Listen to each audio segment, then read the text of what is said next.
This is an asymmetric problem. The left has an immense assassination culture right now. And this is just, I'm not even looking at a list in front of me, but just off the top of my head, I mean, you think about the assassination attempt on Steve Scalise and all of those Republican congressmen on a baseball field back in 2017 by a Bernie Sanders campaign volunteer. You think about the assassination attempt on Justice Brett Kavanaugh, head of the Dobbs decision. You think of all of the attacks on pro-life crisis pregnancy centers, fire bombings. You think about the attacks on government buildings and small businesses by lefties who are rioting in our streets, the attacks on ICE agents, the attacks on Border Patrol, the attacks on law enforcement, the assassination attempts against President Trump, multiple, one of which he was shot in the head. How many times was Rand Paul assaulted by deranged lefties? That guy keeps getting attacked. He was even on that baseball field back in 2017.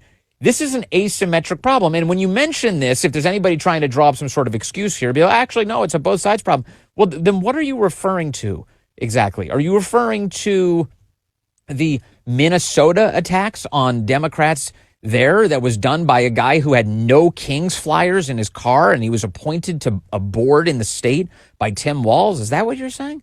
Are you pointing to the hammer attack on Nancy Pelosi's husband that was done by an illegal alien from Canada? Is that what you're talking about? Are you talking about the attempted Fednapping of Gretchen Whitmer? That is a federally concocted operation to pretend like right-wingers were trying to kidnap the sitting governor of Michigan? Is that what you're talking about?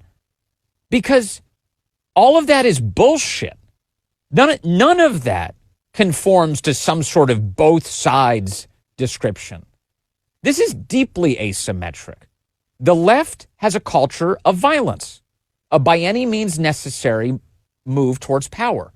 The right has a culture of love, has a culture of peace, has a culture of prayer. What has the last week demonstrated to us? We're not even there yet. Just in the days that followed Charlie Kirk's assassination, the right hasn't rioted, destroyed, burned down, assaulted, murdered.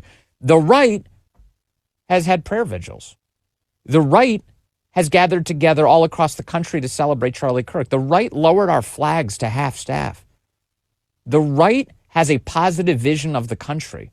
The right is not going to be tricked by the demons into being sucked into a pattern of violence that destroys this country.